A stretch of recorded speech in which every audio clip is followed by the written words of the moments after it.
Welcome back to Size Previews. As always, I'm Luke Matthews, joined by Chris Binns. So sit back, relax, let's get into it.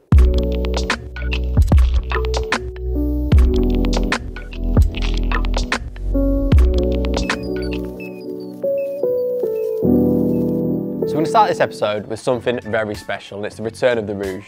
Obviously not part of the City Series, Rouge referencing the colour of the upper.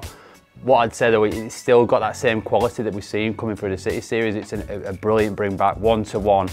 It's been a while since this one was last. I mean, it was originally kind of issued in 1976, but we had a reissue. What was it, about 4 or 5 years ago? I'll tell you what though, this version's so much better. Yeah, than the last one. Really good. It fits in with that whole kind of piece we've been doing around City Series and all these shoes that we've seen coming back. The quality and the actual detail that's gone into this shoe and all the City Series shoes that come back recently, it has been brilliant. I mean, and they've got them spot on. Now, what is exciting is it's not only Rouge this time; it's got a couple of new friends. Yeah, and you're going to pronounce these. I'm not going to Bleu pronounce these. and Blanc. There you go, mate. I like that. You obviously were listening in your French lessons at school, and it's quite clever what they've done tying these shoes together. For me, this has got a little bit of the LG definitely release, and I think a lot of people will pick up on that. But as a pack, it's really strong.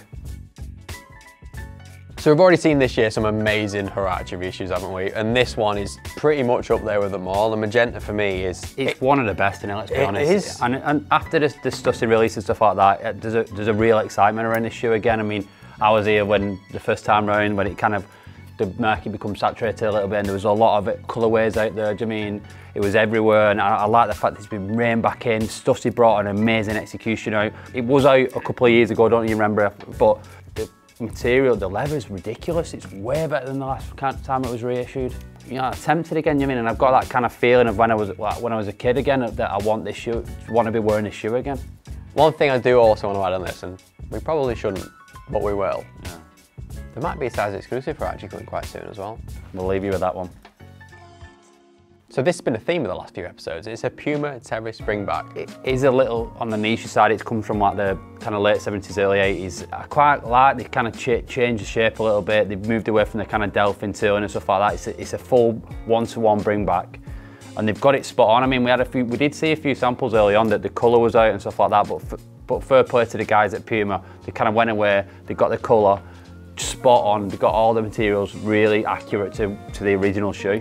What's really interesting about the Palermo is a few different things. Firstly, the mix of materials on the upper is one thing that we instantly that. The toe down as well is again something completely different, but that just gives us amazing opportunities when we come to work on this shoe, which might indicate something else coming pretty soon. And don't give away too much. All I'm going to say is, and I think we did talk about this a little bit, is think Palermo, think Sicily, and then maybe think film. That's all we'll say. Yeah. Now, we've worked on several projects within New Balance's shifted space, obviously 327 last year and 237 quite recently.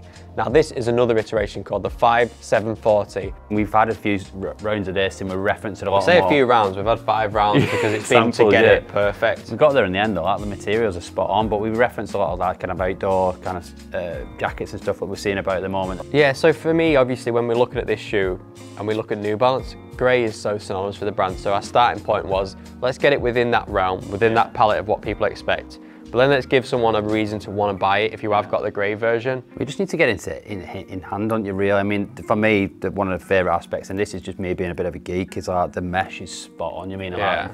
Like, we tried a few different bits and pieces, didn't we, on this kind of mesh, and that's what we kind of landed on, and it's absolutely perfect. It contrasts against that Hurry suede brilliantly, and it still gives off that techie vibe, even though it's still referencing a traditional New Balance shoe. And one thing that we have referenced on a lot of these more recent New Balance projects is there will be an apparel element to come alongside this. So think in around the realm of where we started in terms of references, that's what's also influenced and informed the apparel collection as well.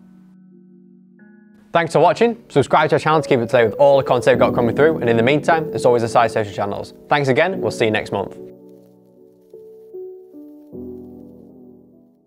Yeah, this is giant. So it's joined by Bleu, and I'll do it again now. I'm not even going to try and... I'm not even going to try and... Joined by Bleu. I'm not even going to try and pronounce stuff in French.